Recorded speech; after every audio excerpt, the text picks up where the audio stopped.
Se Sí, no. podría decir que el clítoris, el pene, son realmente, o sea, un órgano muy similar o casi el mismo, pero lo único que cambia es la talla o los centímetros o... Claro, claro, entonces cambian, digamos, de tamaño.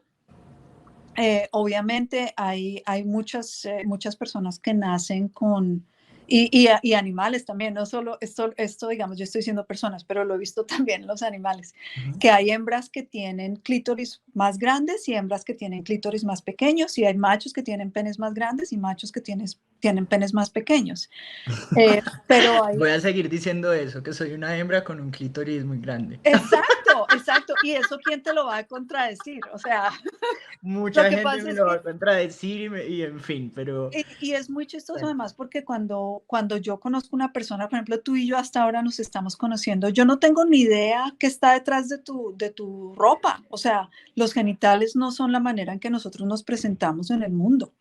Los genitales son algo que digamos que viene un poquito después de la presentación inicial, pero nosotros, sin embargo, queremos utilizar esos criterios de alguna manera para clasificar las personas y los animales de una manera básicamente un poco artificial.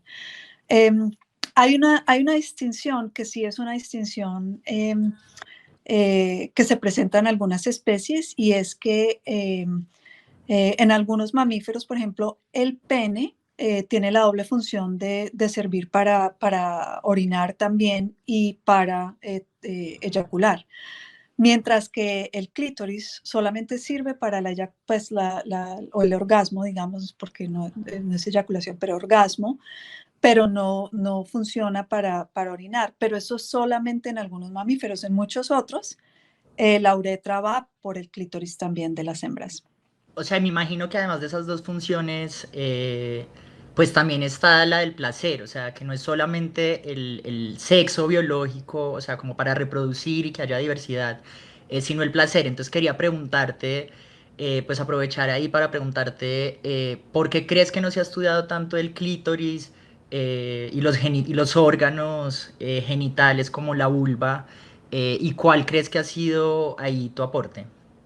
Sí, o sea, la razón principal es quién está haciendo la ciencia, ¿no? Y pues si la ciencia la están haciendo un montón de hombres blancos heterosexuales, pues digamos que el tipo de preguntas que van a hacer desde el punto de vista científico van a ser diferentes. Y pues nosotros siempre tendemos la tendencia a pensar que la ciencia es objetiva, porque es ciencia. Y la ciencia realmente de por sí no es objetiva. El método científico trata de buscar objetividad, pero las preguntas a las que nosotros llegamos tienen que ver con las personas que somos y qué tipo de preguntas nos interesan. Yo obviamente soy mujer, entonces cuando yo empecé a estudiar genitales, yo vi el pene de un pato y casi me muero porque era una cosa enorme, espiral, que parecía un tentáculo, y yo, pero ¿qué es esta monstruosidad? Y la primera pregunta que se me vino a la cabeza fue pensar, wow, entonces, ¿cómo son las vaginas de las hembras? Porque tú no puedes tener un pene tan enorme y tan raro sin que pase algo en el lado de las hembras. Y resulta que esa pregunta no se la había hecho nadie. ¿Por qué no se la había hecho nadie? La verdad no, o sea, no sé, yo me la hice por varias razones. Primero, por lo que digo, soy mujer y tengo una vagina, y entonces yo digo, wow, ¿qué pasa con un pene Ujú. así? También porque soy latina, y de cierto modo la cultura en la que uno crece le permite hacer preguntas de ciertos tópicos que en otras culturas no son permisibles. Donde hay culturas en el mundo donde tú no puedes ni siquiera decir la palabra pene y vagina porque es un pecado terrible, es un crimen terrible. Entonces el hecho de que soy latina, el hecho de que soy mujer, eso me permitió hacer ese tipo de preguntas.